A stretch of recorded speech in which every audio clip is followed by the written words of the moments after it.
I look completely ridiculous.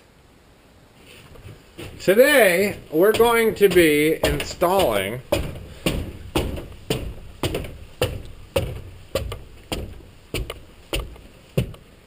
don't know what the pause was for.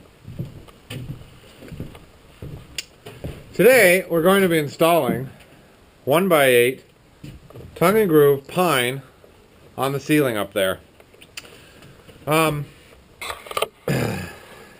Yeah, let's get started. So this space has been sitting here looking like this for 4 months.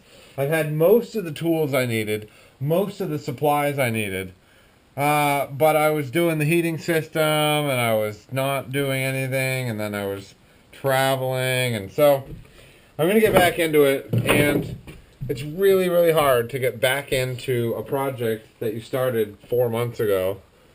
And my only advice is to just jump in and just start doing something, and that'll lead to the next thing, and that'll lead to the next thing. So that's what we're going to do. First step, we're going to install insulation up in this triangle part, and we're going to start installing the boards up there. Oh, and today I have my lovely assistant, Chelsea, Anonymous Girlfriend 1. And we're going to start working. Okay. I have insulated the triangle. So, one of my suggestions for you is don't get creative with your framing. This is stupid, because then you have to get creative with your insulation, and that's stupid. So, you know, just frame it at 24 on center and stop messing around. Anyway, so now we're going to go down and unload the trailer so that we can get some material up here. Okay. So we'll get the end wall done, as you can see here. And, you know, I was nailing only in the tongue, and I was like, gosh, these nails are small enough, I can fill those in later. So I did this end wall section so that when I run my ceiling boards, I can basically run them right to here, up against this. And then I don't have to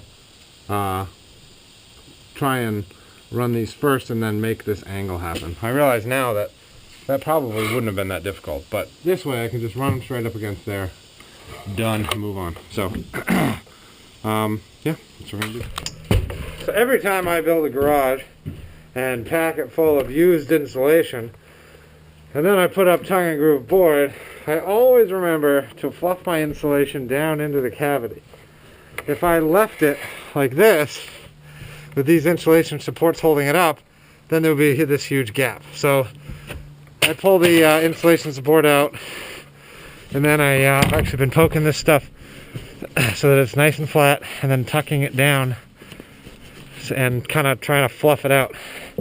Because this insulation is used, it's crappy.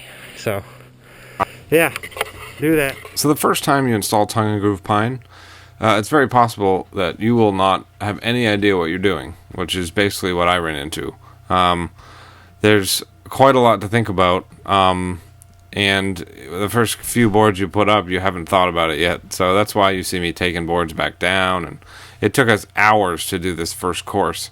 Once we got it down, though, it went relatively quickly. You have to think about where your boards end on each course, and so they don't end the same on the next course. Also, placing your lumber in a place where you can get at it, and you can get at the right sizes you need, is also important, and that's something that we struggled with. Hey, so end of the day, we've got half of it done. I tried to take a time lapse, but it took us so long to kind of get rolling that the thing ran out of battery. So tomorrow I'm going to finish this other half, and I'll try and do a better time lapse because we should have a better rhythm. But yeah, that's pretty much what it looks like. Actually came, and we didn't have to rip anything. It went right to the peak, which is pretty awesome. You know, cut around the lighting cans. So, yeah. I love it. I just absolutely love it. It's exactly what I wanted this room to be. Nice cathedral ceiling. So, yeah, more tomorrow.